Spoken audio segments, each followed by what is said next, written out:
Right, before we look at the Citadel miniatures, let's have a quick look at a brief recap of what came before it and how they came out of the role-playing game. This is the original Star Trek role-playing game, second edition. The role-playing game was brought in 1983. The version you're looking at here is the 1985, and of course the one that came out in Britain. These deserve an entire video to themselves. I'm sure they're probably out there on YouTube, so I'm not going to go into too much detail, but very, very, very briefly, here we are, all based, of course, on the original series, because these came out in 1983. At that point, there'd only been the original series, the motion picture, and the Wrath of Khan. So inside here we have a die, of course, and supplements, the Starfleet Officer's Manual, the Game Operations Manual, Cadet's Orientation Sourcebook, and of course this was all for role-playing, not for Starship Combat. However, Starship Combat rapidly followed in with this, which came out in, as you can see, 1984, straight after Star Trek 3, The Search for Spock, came out, fairly obviously from the cover. So, this is the first of the two combat games, and the one that I used to play an awful lot. I love this one. We used to play this at school and things, in lunch breaks and things. And it came with a hex grid and our little ships, which were, as you can see, little card tokens. And inside here we have... Oh, look, I bagged them all up. There's my homemade ones cut out. We'll ignore them.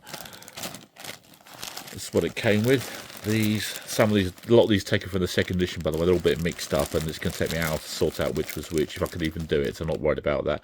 But card, spacecraft. There's a Klingon ship, for example, you can see there. Some of these were film TV ones, but the vast majority of them were made up because there wasn't that much lore to go on back then. There's our hex grid. Master control weapons. Another hex sheet. Our introduction, Starship Combat, which has got some nice illustrations and a story at the beginning, featuring Klingons, naturally. I mean, who else? Here's the basic introduction to the rules.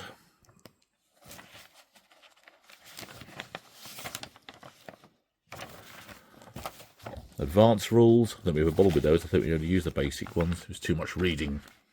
But Romulan ships and all sorts of things. Klingon D10. The combat charts, which naturally I pored over. There, look at that. Look. There's Excelsior. And loads of people's favourite one from this era, the Chandley, Baker.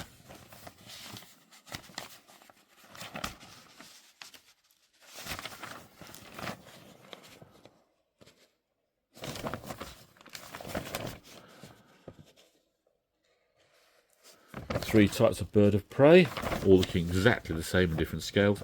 Romulans, the Wing Defender, which is an absolute classic design. Shame that one never made it to TV. Should have done. And on a page I missed there. There we go, look. Enterprise Refit, Reliant, and one they made up here, the Lockdar. Our tactical display sheets, which are used to control each ship. Okay, following on from that, in 85 we have the much more information on various starships. Here we have the Federation Ship Recognition Manual, which has got loads of information on various starships. Virtually nothing of which, unfortunately, ever translated onto screen, which is a bit of a pity, really, considering the detail they went into on these. And it was all a very convincing universe, actually. Great job. There's the version with the Klingons, and the Klingon ships, all exactly the same. And the Romulans, which is even more open to interpretation than the Federation and the Klingons, because they'd only actually had 2 ships on screen when this was done, which was the original Bird of Prey and the D7, which they used in the Enterprise incident. So, but I think they're wonderful. I do love the way the Romulan ships are largely based on birds, which now in retrospect seems like, well, of course, why wouldn't they? But of course, you have to remember that these were the days when nothing like this had been established. So I'd be surprised that when they designed the Dideridex Warbird, there's something about some of these that makes me think, yeah, perhaps the designers did take a cue from FASA. So what I mean, there's the green design feathers, that sort of thing, which we've got on the Dideridex. Ship construction manual. How to build your own ships. I think I did it once. I think tried to follow all these rules, and it took so long. I don't think I ever bothered again. But who knows? I mean, it was an awfully long time ago. I can't remember, but it was very complex. So they followed, and then we had the 2nd edition of the Star Trek combat game, which came out a year later in 1986. There we go, the combat simulator. Inside here, the rules have been condensed into a rulebook and improved slightly.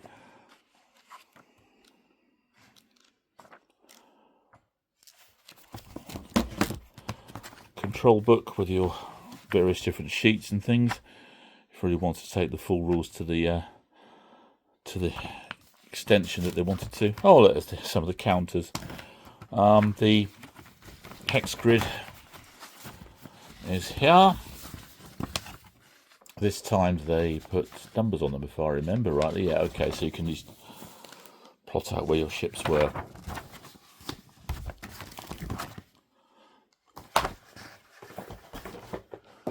On top of all that, and these are just a few of them, there were an awful lot more than I've got. These are just a few of the gaming supplements. So, Trader Captains, that one's back in 83. Oh, clearly I got that one at a sale at Beatties. Oh, Beatties, gosh, that must have been the Holborn in London. £2.97, that's an earlier one, that's 1983. Then we have extra guides to say the Romulans, based on 2 episodes back then. 2 versions of the Klingons, which was like everybody, stuff the Federation knows, and the ones that the Klingons themselves know about themselves, if that makes any sense, which I managed to gobble that sentence, but you get the idea. And then we have some another background knowledge here to the Orions. I think there should be a second book for that. I can't find it. It's probably loft somewhere. Guidebook to the Federation. That clearly came out after Star Trek 4. And what else we got here? Oh, a couple of role-playing scenarios. The Triangle, which was like a borderland region between the Federation, Klingon and Romulan space, which was pretty much anything goes there. There's one of the supplements. And this one had the Return of the Doomsday Machine and the Romulans. I wish that'd been an episode, eh? Wouldn't that have been brilliant? Okay. And lastly with these, this one's 1988. I think it was the most recent one I got, I think so at the end, they stopped producing anything in 1989 for other reasons, but I'll come on to a bit later on. So, yeah, the White Flame, a combat scenario. So, okay. So this is your basic tactical display when using your ships in the combat game.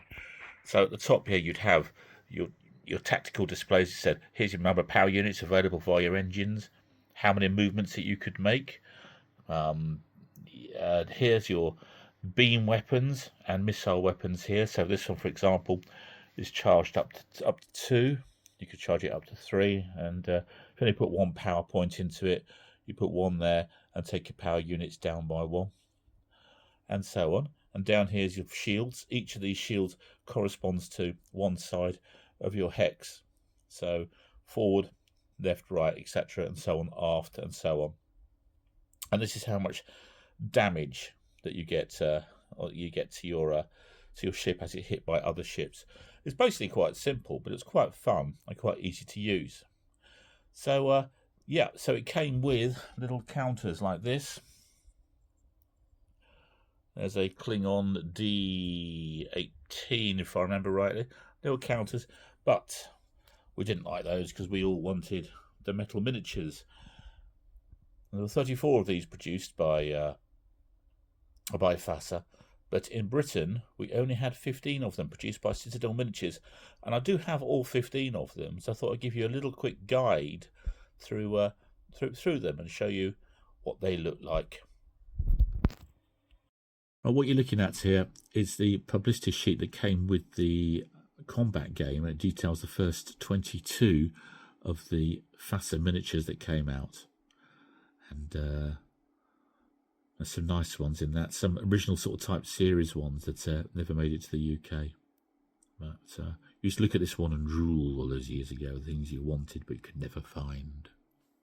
Right, to understand the context of the Citadel miniatures, we've got to go back in time a little bit. If we go back to 1979, there was another Star Trek combat game called Starfleet Battles, produced by Task Force Games. And for that, a company called Game Science produced miniatures. Now, these were all based on the original series, bearing in mind that the films, or maybe the motion picture, only had come out. And also, they only actually had licensing for the original series and the animated series, so they never produced anything from the movies. This went to FASA. Now, Citadel Miniatures were based in Nottingham, a British company, and in 1980 they began to produce their own Star Trek characters. We're not talking spacecraft, we're talking figures. They did the crew of the Enterprise and some alien ambassadors and Klingons and things like that. So they produced them for a good couple of years, so sort of, not very felt popularity. I think they were quite popular if I remember rightly. Now, 1982, in June, when the Wrath of Khan came out, in America, FASA, or also known as, well, their full name being Phantom Simulations Association, received Paramount licensing to produce a role-playing game, the one we've just seen. Now, unlike Starfleet Battles, the new license allowed FASA to produce ships from the new series, or the new movies, and the ships that looked like they'd come from the movies as opposed to the old TV series. So, in 1983, FASA produced the role-playing game. Ralpatha Enterprises began to produce a small range of Star Trek miniatures. Now, they actually did 22 in total, and the very first releases had colour-coded stands, such as this one, this purple stand here, but only in America at this point.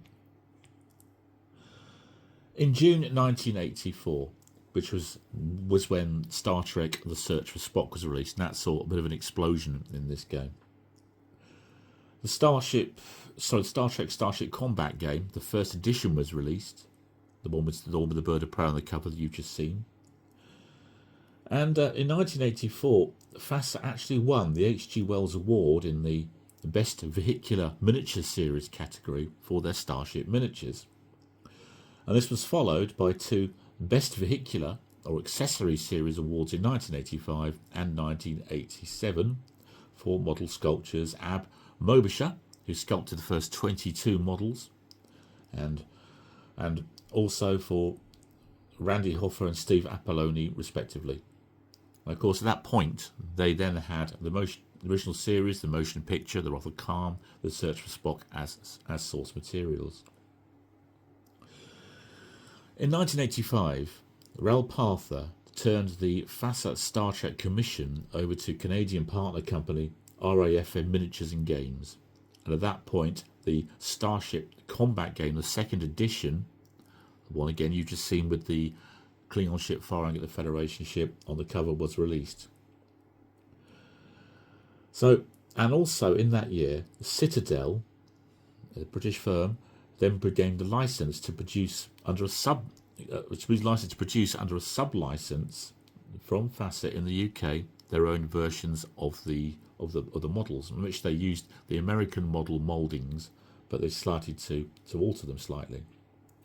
So in 1986, Citadel started advertising their ranges and producing miniatures, such as the Enterprise you can see in front of you. Now, their models were more detailed than the US versions, partly because they had a higher tin content in the pewter. And although this made the metal more brittle, it also made the metal harder than the metal used in the US versions, and they could produce details better with it. Some of them were also resculpted, and which made them easier to build and less fragile. In November 86, Star Trek IV: The Voyage Home was released. So let's have a look at some of these Citadel British versions of the FASA miniatures.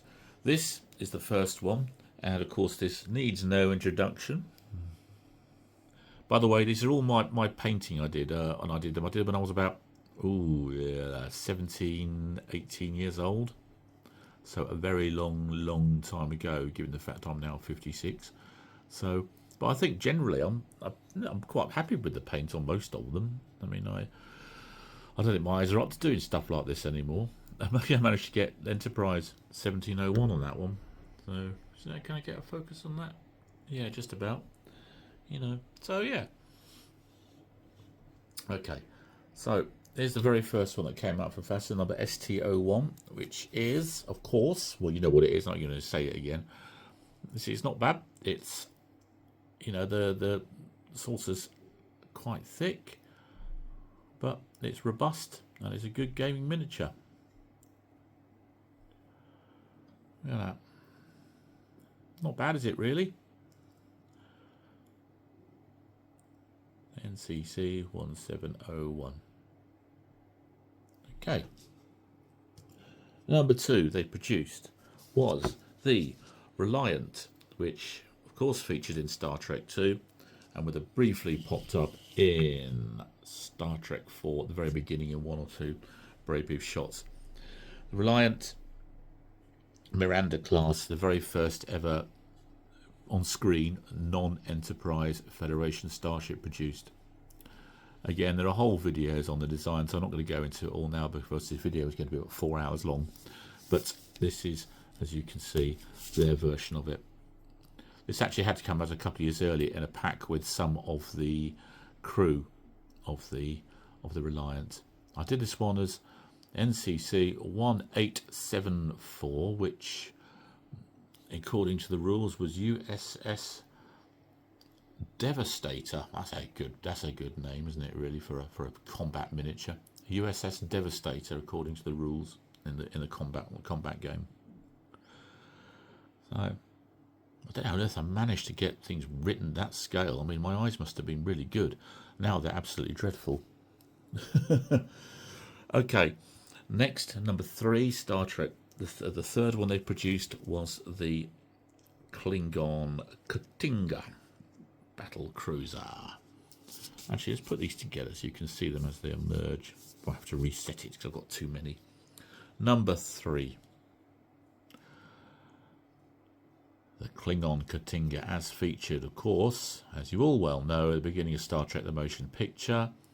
It reprised reused footage in the Rothakhan, and then appeared again in Star Trek 6 as the Undiscovered Country as the Kronos one. So I should put a little Klingon symbol at the bottom there. I think it was like a German sort of military green I think I used on that, if I remember rightly. No, I managed to even get little Klingon symbols on it. So yes, there's the D7 for you. This was, I also repainted this one because due to a lack of Romulan ships in the UK, I managed to paint this one up as a Romulan Stormbird. You might remember in the Enterprise incident, the classic phrase, Romulans now using Klingon design.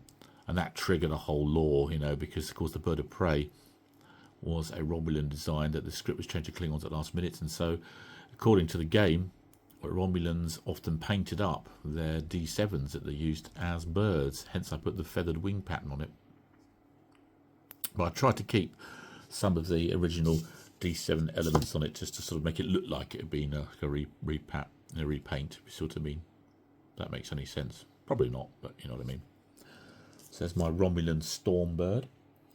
And next up, they produced the TV series Enterprise. Of course, and who wouldn't? There we are. There we go. Constitution class, the classic. This I painted as HMS Ark Royal. Well, look, I am British, all right, okay, fairly obviously. NCC 1791. Never been a TV series that, but again, it's part of the expanded lore of FASA. They did lots of created whole lists of starships. You see, so oh, that's quite a nice one. Again, the shape's really good on it. Some of these Citadel ones didn't have as many pieces as the US versions. Next, we have the number 9, according to the FASA lists anyway, is the Klingon D18, which was it a destroyer? I'm trying to remember. Yes, it was a destroyer. That's right. So clearly took inspiration from the D7 with this one. Chunky old thing, this one. I know the feeling at the age of 56, but let's not go there. Yeah.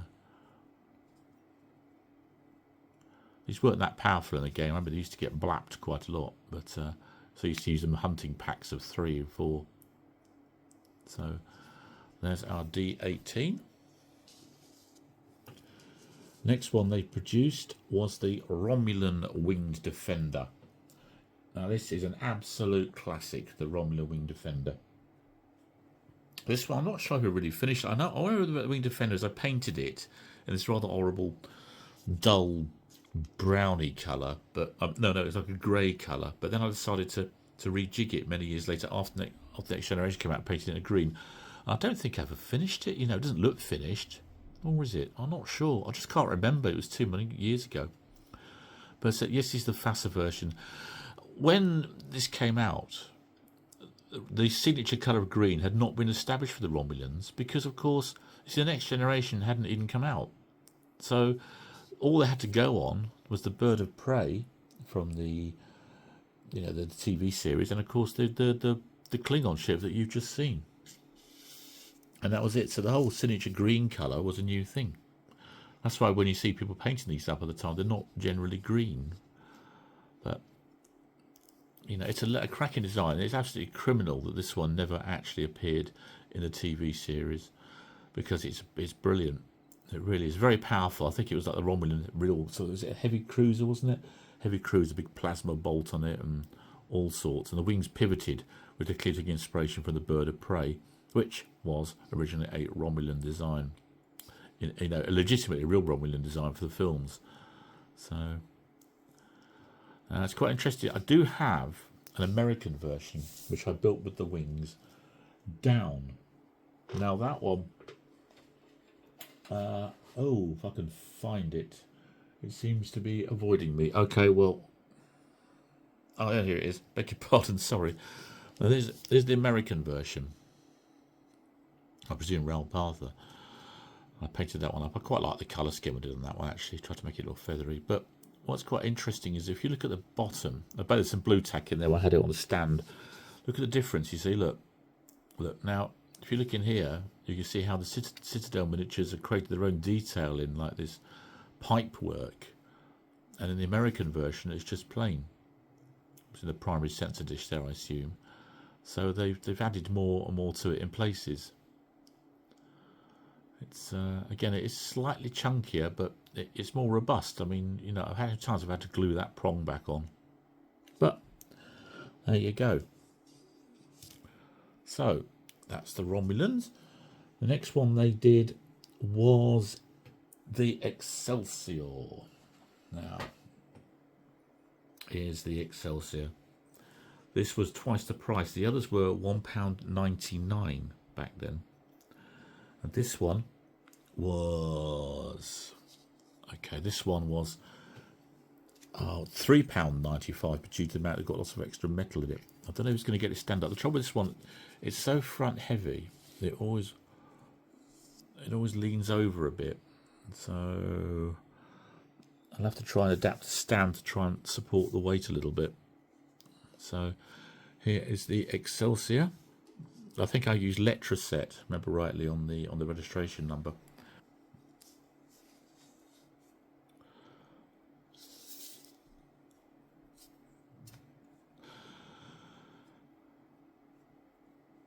This is, of course, was the Federation's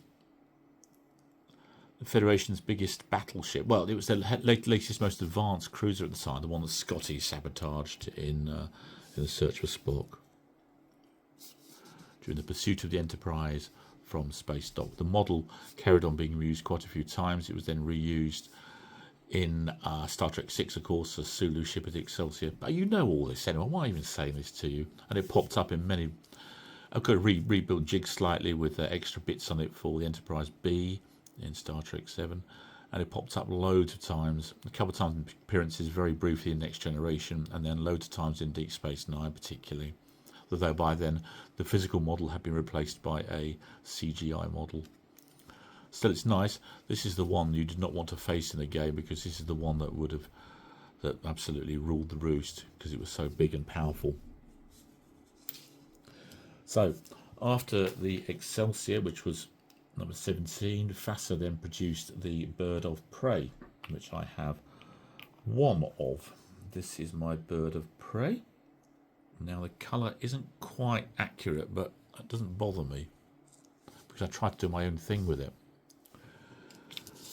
The colour should be slightly more lime green than that, but it really doesn't matter because, you know, I thought that at the time I wanted to put my own decoration on it. So I just tried to get the windows and the portals correct, but I put my own sort of yellow greenish colour on that. And it's a lovely, it's very, very detailed model. It really is. It's stunning. It's a really, really good one. Look at that. All the fine work in the wings.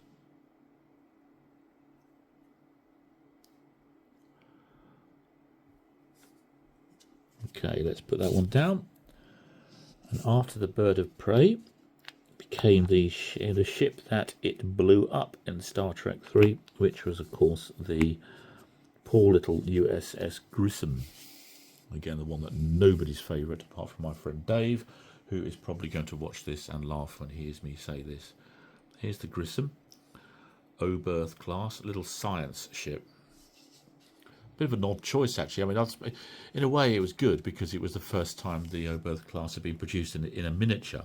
There was no die-cast ever done of it. On the other hand, it's a pretty useless ship to have in a combat game because it used to get blown up quite a lot, you know. So,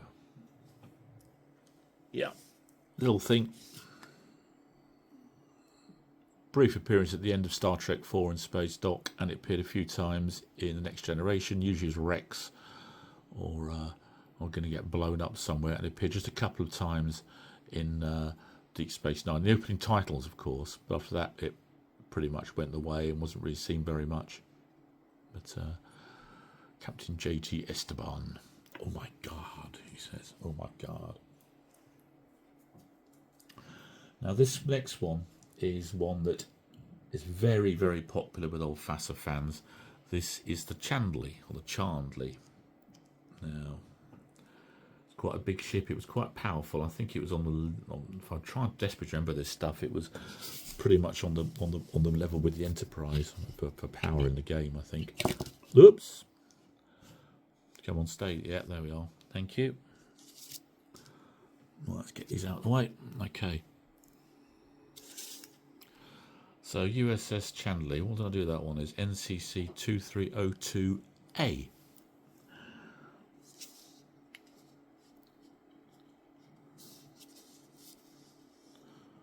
Lots of torpedoes. It was a bit of as I say, it was a powerful ship to come up against. And this one has popped up in lots of online videos. People doing CGI versions of it. It's a very popular design. I can't remember the name of the ship. I can't remember which one this was. USS. I can't read that. USS. Bleh. Not easy to pronounce that. Okay. I did another one here. Another Chandley. This one, I remember reading in the rules that they, because it was quite militaristic, that they had to produce with squadron markings and things on. So I put ram's heads on this one. It came off a US Navy or Marines. I think it was a model kit of some aircraft. I can't remember which one it was now. NCC 2355 USS Ares. Yeah.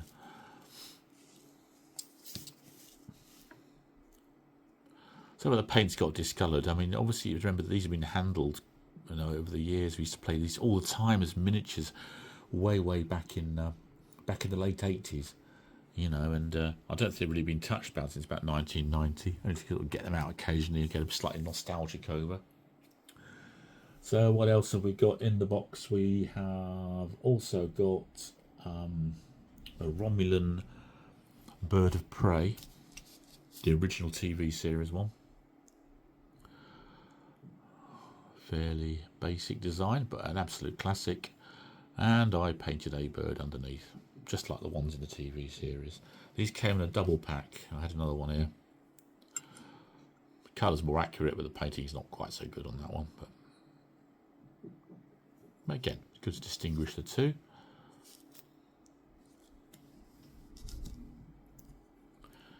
Okay, next we have, we're almost over, the freighter, the merchantman. Again, I painted my own colours on that one, didn't replicate the one on the TV. You have to remember back then that it was hard to obtain source materials. If it wasn't a ship that was like a main one, you couldn't go online and look them up. There was no internet back then, not really anyway, certainly not really home. I mean, not late 80s. So you had to obtain specialist magazines and things and go on day trips to London and try and find this stuff. And so it wasn't always to find out the exact details and colours and stuff. You had to use your own interpretation. But it didn't matter. It doesn't matter. So, of course, he should have prongs on it, really. But that's the merchantman that did appear very briefly at the beginning of Star Trek 3 before getting blown up by Krug in his Bird of Prey, trying to find the secrets of Genesis. Not the band. But that would be quite an amusing film. Okay, and almost at the end now, we have a few Orions. Interestingly, this design did actually feature on screen.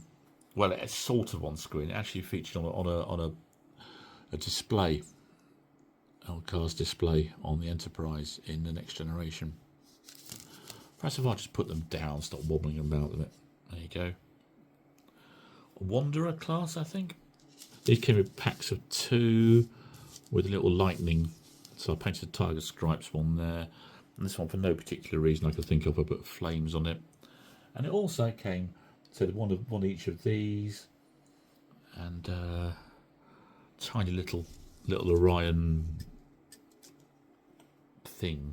I can't remember its name, I do apologise. An Orion thing. There we are.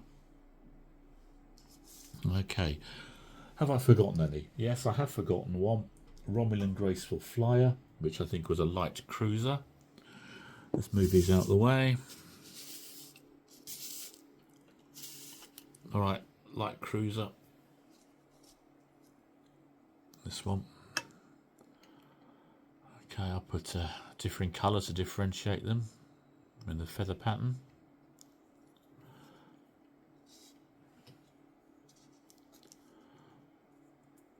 Not very attractive. I never really liked that one very much. It just, I mean, the shape is quite interesting, the shape, but I mean, it's stuck with this whacking great warp engine just at the front. It just looks blocky to me, but each their own. I'm sure it's got its fans out there. All 3 of them. Okay, so that is all the Citadel ones. I did manage to, on trips to London, pick up 2 of the US ones. Well, actually 3, because you've seen the Wing Defender, but I picked up 2 others. And It's quite interesting because you can see how slightly more brittle. This one is the K-23, a Klingon ship. I'll just put it on a stand because I don't like holding this one because the engine is very, very fragile. Which I think, was it a destroyer? I think it was a destroyer. So this was never produced in the UK.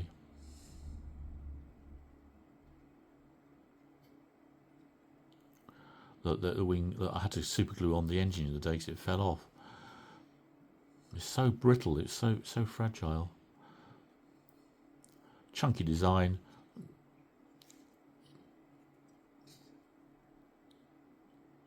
Paramount Pictures Corporation, PPC.